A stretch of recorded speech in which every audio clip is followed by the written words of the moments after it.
She ran barefoot. Blood streaked down her calves. Her throat was raw from screaming. The porch lights she reached were supposed to mean safety. Instead, they would become the last lights she'd ever see. Started with pounding, not from fists, but from inside her chest. Ava Monroe didn't have time to think. She just ran. The street was darker than it should have been. The rain had turned the gravel into knives. Her right foot was already cut open, leaving a trail of red across the road like breadcrumbs from a horror story. She didn't care. She could still hear him. Not his footsteps. That would have been easier. It was his calmness that haunted her. That steady voice. The same one he used to ask how her day was. The same one he used now to promise he wouldn't miss next time. She screamed again, but the sound barely escaped her lips, swallowed by wind and wet leaves slapping against her face. And then, finally, a porch light. A house with flower pots and wind chimes. It looked like kindness. It had to be. She didn't knock. She pounded. Please, please, please open the door. The wood stung her knuckles, already scraped from where he'd dragged her back the first time. An old woman, hair in curlers, bathrobe trembling, peeked through the curtain. For a second, Ava thought she'd be turned away again. But the door opened, and just like that, for a moment she was safe. The smell of cinnamon, a dog barking, the sound of a television playing late-night infomercials in the background. Felt surreal, too safe, like she'd stepped off the cliff of a nightmare and landed in someone else's living room. I need help, she choked out. He's going to kill me. Her hands were shaking, her voice barely held together by whatever thread of survival instinct she still had left. The woman didn't ask questions, just picked up the phone. Within minutes, the police arrived. Flashing blue lights, rain bouncing off their hoods, boots stomping on wet wood. And Amara? She couldn't stop crying. Not loud sobs, but the kind where your body convulses from fear even when you're silent. The kind where you're so exhausted that even being saved feels suspicious. She was wrapped in a blanket, sat on the edge of the couch. The old woman offered her tea. Her hands were too numb to hold the cup. 2 officers entered. One was older, stone-faced, polite. The other was younger, Officer Lacey Rowe. She kneeled beside Ava and looked her in the eye. What happened? Ava's lips trembled. She opened her mouth, but nothing came. So she held out her wrist instead. Bruises, rope burns, fingerprints. Officer Lacey's eyes widened. Her voice dropped. Did he do this to you? A small nod. Enough. More than enough. Then another voice. The older officer. Where's the suspect now? Ava whispered his name. Jason Maddox. It was the first time she'd said it out loud tonight. Saying it felt like opening a wound. He's right down the road. He's probably watching right now. Officer Lacey stood up. We'll bring him in. But the older officer said something else. She didn't say he had a weapon. Let's go talk to him first. Talk to him? Her breath caught. You what? We just need to hear his side. If he agrees to leave you alone for the night. No, she cut in. Her voice cracked, but her eyes locked onto his. You don't understand. He will kill me. Please don't let him talk you out of this. Please don't send me back there. Officer Lacey looked torn. Her jaw clenched, but the older officer was already stepping outside, radioing in, following protocol. Ava stared at the floor. Her blood was still drying on the hardwood. Her cheek was swollen. Her ankle throbbed every time she shifted weight. She was a breathing crime scene, and yet no one was putting Jason in cuffs. Instead, he was given a chance to speak. 20 minutes passed, and then it happened. The door creaked open again. One officer, one choice, and a sentence she would never forget. He says it was a misunderstanding. We can't hold him, but he agreed to let you come home. She blinked. The room went silent. The dog stopped barking. The tea in the cup had gone cold. She stood up, blanket still around her shoulders. Her mouth opened, but no sound came. She didn't cry. She didn't scream. She just looked at the young officer and whispered, "You just gave him permission to finish what he started." And they did. What if escaping your killer only brought you closer to death. She ran until the skin on her feet split open, until her lungs burned like they'd been set on fire, until the only sound louder than her heartbeat was her name being called behind her, soft and controlled, like a promise. Ava! That voice was never supposed to find her again. The rain came sideways, cold, blinding. It blurred the street signs, turned sidewalks into rivers. But she kept going through hedges, over fences, past porch lights that never turned on. She made it. She made it to help, to safety, to the hands that were supposed to protect her. But no one warned her that the deadliest betrayal doesn't always wear a mask. Sometimes it wears a badge. And sometimes they send you back, before her feet bled, before her voice was ignored, before her name was read off a police report. Ava Monroe was just a girl who believed that love could fix broken people. She didn't grow up around screaming. There weren't any slammed doors, no broken plates, no childhood closets to hide in, just books stacked in neat towers, warm casseroles on Sundays, and a mother who swore by prayer and peppermint tea. Ava Monroe was soft, not because she was weak, but because she never thought she had to be hard. At 24, she still called her sister every night before bed, still believed that apologies could fix people, still looked both ways before crossing, even on quiet streets. She thought being careful was enough. But monsters don't always wait in shadows. Sometimes they pull out chairs, smile politely, ask about your dreams. Jason Maddox walked into her life on a Thursday. She was late to work. He held the elevator. He smiled like he already knew her, like he was already in. "I'm Jason," he said, extending a hand. "You look like you drink oat milk lattes. Am I right?" She laughed, nervously, but she laughed. At first, it felt like safety. He texted every morning, showed up with soup when she had the flu, memorized how she liked her eggs. He called her darlin', like he was from some southern novel she'd once underlined quotes in. Everyone said he was charming, polite. Even her neighbor, Mrs. Dorsey, who'd lived next door since Ava was in middle school, said, "He's got manners." That's rare these days. For a while, Ava believed she was finally lucky. But love can be a magician. It distracts you with warmth while something colder sharpens its edges behind the curtain. The first time his tone changed, they were arguing about groceries. He didn't yell. He just leaned close, whispered, "If you ever walk away from me while I'm talking to you again, I'll make sure you never walk anywhere." She froze. Then he smiled. "Relax. It's a joke." He kissed her forehead, took the bags, and she let it go, because it was just once, because no one had ever said something like that to her, because it wasn't him, not really, but the jokes kept coming. "Maybe if you wore something tighter, I wouldn't look at anyone else. You're lucky I put up with your moods. No one else would love you like this." He didn't hit her, not at first. He chipped away slowly, like rust in the corner of a mirror, small enough to ignore until it spreads across the glass. She stopped calling Kaylin as often, stopped posting online, stopped wearing red lipstick. Jason said it made her look cheap.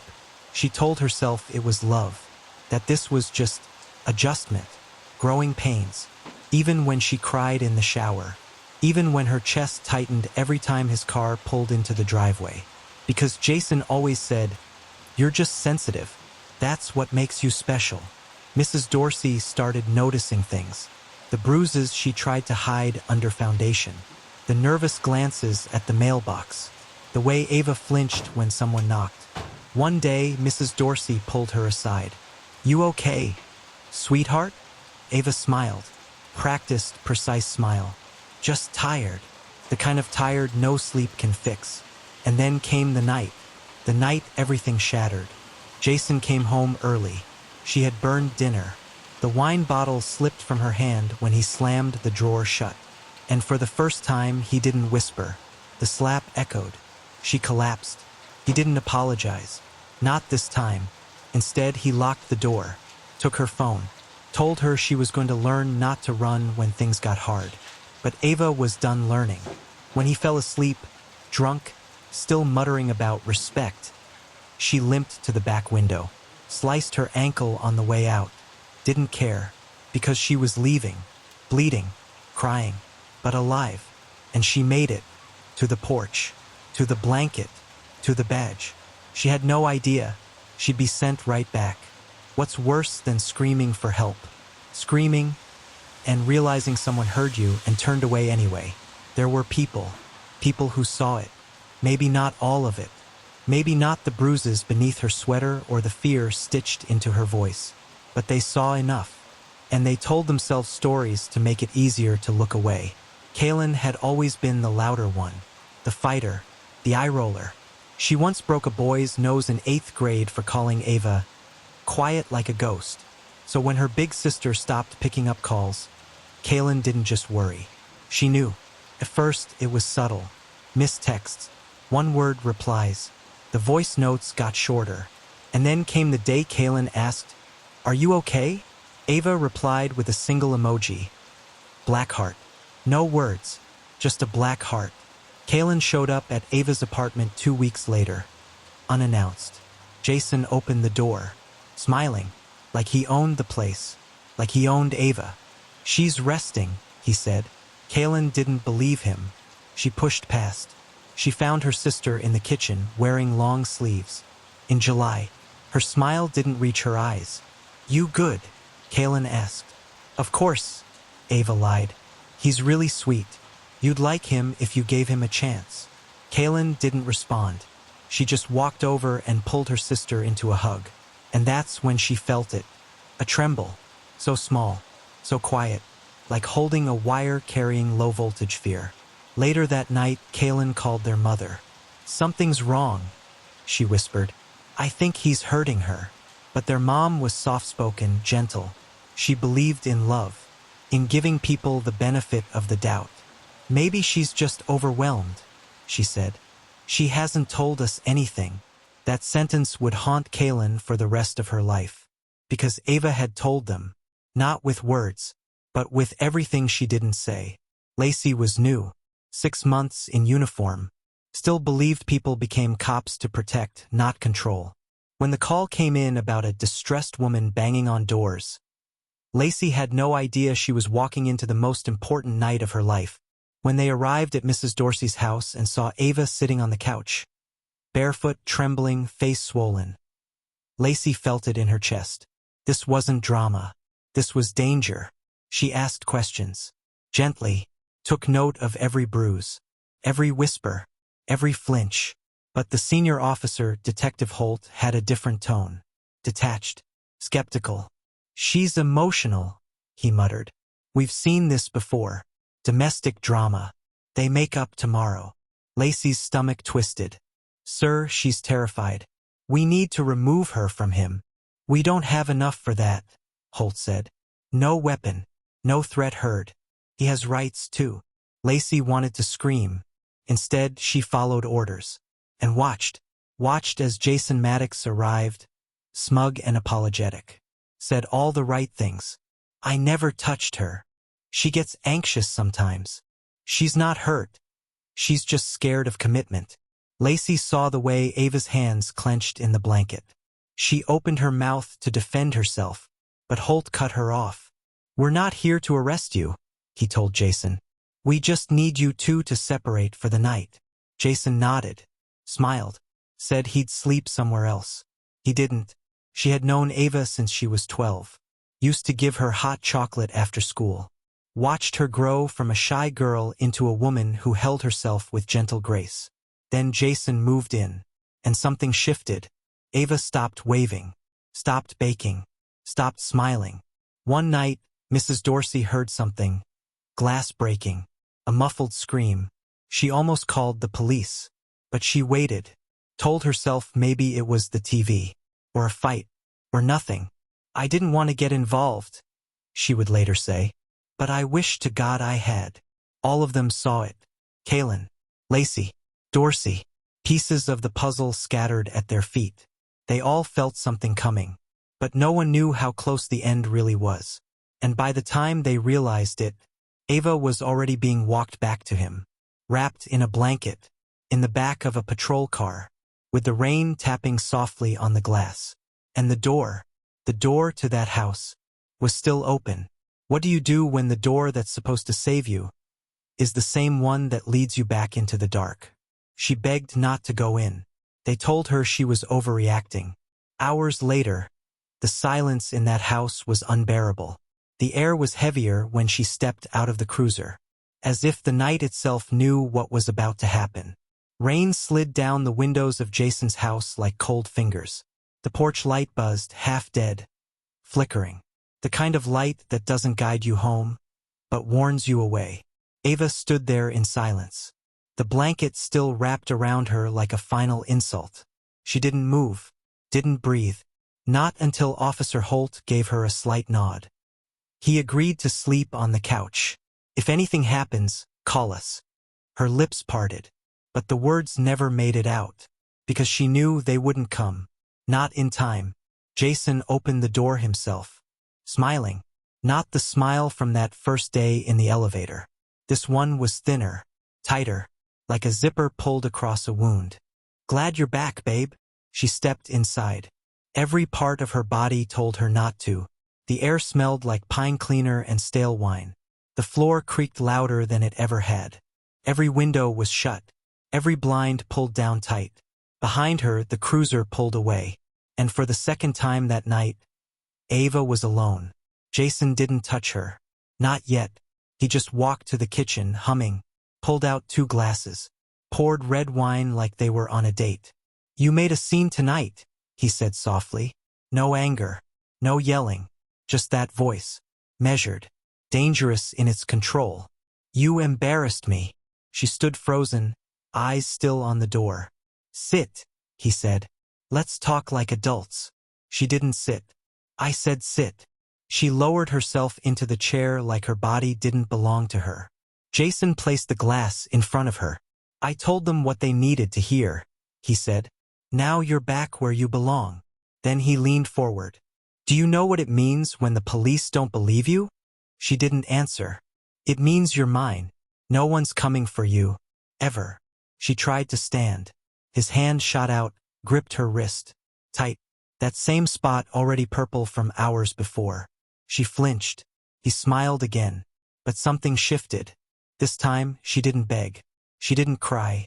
She looked him in the eye. You can't break me, she whispered. Not all the way. He blinked. Just once. And for a second, just a second, he saw it. The fear in her was changing, turning into fire. That's when he slapped her. Hard. Her chair tipped. The wine glass shattered. But she didn't scream. She didn't give him that. Later, he dragged her to the bedroom, locked the door, and the house, once filled with laughter, music, the scent of cinnamon candles, went quiet. So quiet it sounded like a grave. Down the street, Officer Lacey Rose sat in her cruiser, unable to sleep. Her gut was heavy. Something felt wrong. She stared at her dash, fingers hovering over the radio, thinking, debating. I should have pushed harder, she muttered. But protocol was protocol.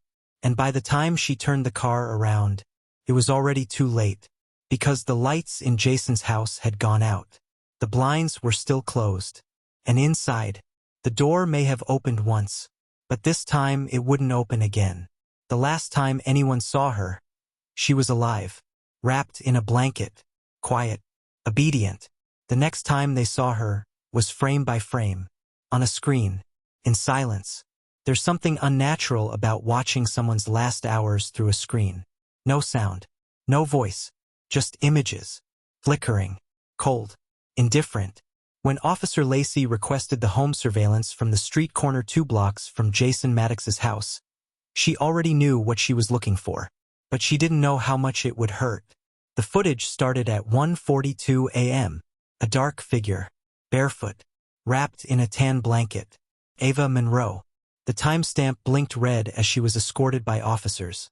Her body rigid, her shoulders hunched like a bird folding into itself. She didn't look at the cruiser. She didn't glance back. She just walked toward that door. The door that took everything. 1:45 a.m. Jason opened the door. He wasn't angry. He wasn't flustered.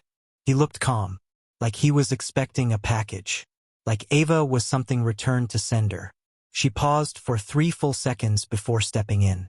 That hesitation, that tiny moment, it was everything, because you could almost hear it. The scream she wanted to let out, but didn't. The door closed, and the camera never saw her again. Later, Lacey would replay it again, and again, searching for any mistake, any signal, any detail she could have acted on. "Look at her body language," she whispered to her partner in the surveillance room. "She didn't want to go in. Why didn't we see that?" No one answered, because the real answer hurt too much. It wasn't just one mistake. It was every small one, stacked on top of each other. The moment she downplayed the bruise. The moment Holt interrupted her statement. The night Kalen was waved off. The night Dorsey kept the curtain drawn. They all became part of the story, and the story always ended the same. Meanwhile, across town, Kalen sat on her bedroom floor, her phone in one hand, shaking. She hadn't slept. She hadn't eaten. She texted, called, texted again. No response. "I know you're scared," she whispered into a voice note, "but just tell me you're okay. Just anything. Please." The message was marked, delivered, but never read. By 8:06 a.m., Lacey returned to Jason's home. She knocked. No answer. She called dispatch, requested a wellness check. Not because she had reasonable suspicion, but because something in her soul wouldn't stay quiet. At 8:17 a.m., she walked around the back of the house. Noticed something odd. The kitchen window was open, just a crack, enough to feel the cold seeping out. She called out Ava's name. No response, but a smell hit her. Sharp, metallic, blood. She radioed it in, requested backup, and drew her weapon. Later, they'd pull the body cam footage. Lacey walking down the hall, each step louder than the last. The sound of her breath catching. The crack in her voice when she whispered, "Dispatch, I need a unit. We've got a crime scene." Back at the precinct, Detective Holt watched the same street surveillance on a loop. Still frame, still frame, still frame. No struggle, no violence. Just one woman, being handed back to the one man she'd already escaped. He didn't say a word, just stared at the screen, and whispered to no one. "We gave her to him." And outside Jason Maddox's home, the door was finally open, but it was too quiet inside. And Ava Monroe wasn't speaking anymore. The cruiser was too quiet. The kind of quiet that didn't feel like peace. Felt like tension holding its breath. Ava sat rigid in the back seat. Her wrists still trembled. She clutched the wool blanket they'd thrown over her shoulders like a lifeline, but it was already soaked through from her run in the rain. Everything still smelled like fear, like wet leaves and blood. The officer, Sergeant Davis, kept his eyes on the road. Didn't say a word. Didn't ask how she got out. Didn't ask what she saw. Didn't even ask her name again. Just silence, except for the windshield wipers slapping back and forth like a metronome to her rising panic. Then the world shifted. Instead of taking the route toward the hospital or the station, or anywhere with safety and locks and people who would believe her, the cruiser turned left. Down the road she had just fled from. The trees thickened again. The houses disappeared. And her stomach dropped as a familiar, twisted wooden sign appeared through the fog. Whispering Pines Retreat. No. She pressed her palms to the glass. "No, no, please. Not back there. Please," I told the other officer. "He hurt me. He had me locked in the cellar. Please just—" But the car kept moving. "Ma'am," Davis finally said. His voice was flat, empty. "You're confused. The man you're accusing is a respected resident. He called us, said you've been unstable lately, prone to delusions." Her scream was silent, trapped somewhere between disbelief and betrayal. "I escaped," she whispered. "You have no idea what he's done." He slowed the car near the gravel drive. And then came the sound that shattered her. The front gate creaked open. He had been waiting for her. There are moments in life when everything slows down. Not like in the movies. Not dramatic or heroic. just inevitable. The cruiser came to a full stop. Gravel crunched under the tires as the iron gate of Whispering Pines retreat groaned shut behind them. Ava couldn't move. Her fingers were curled so tightly into her blanket they'd turned white. She felt frozen, but her heart thrashed like a bird slamming against a cage. Sergeant Davis stepped out, left the door locked, didn't look back, and through the windshield she saw him, Gideon, standing on the porch, smiling, like he knew she'd come home all along. She screamed, pounded on the glass. But the cruiser, once her escape, was now her prison. And the man outside? He was the warden, the predator, and somehow still wearing the mask of a healer. He approached slowly, footsteps echoing across the wet stones. The door opened. Sergeant Davis nodded at him, like two old friends exchanging favors. Gideon crouched low so his face was level with hers. His voice was calm, too calm, like they were picking up a conversation from before the horror.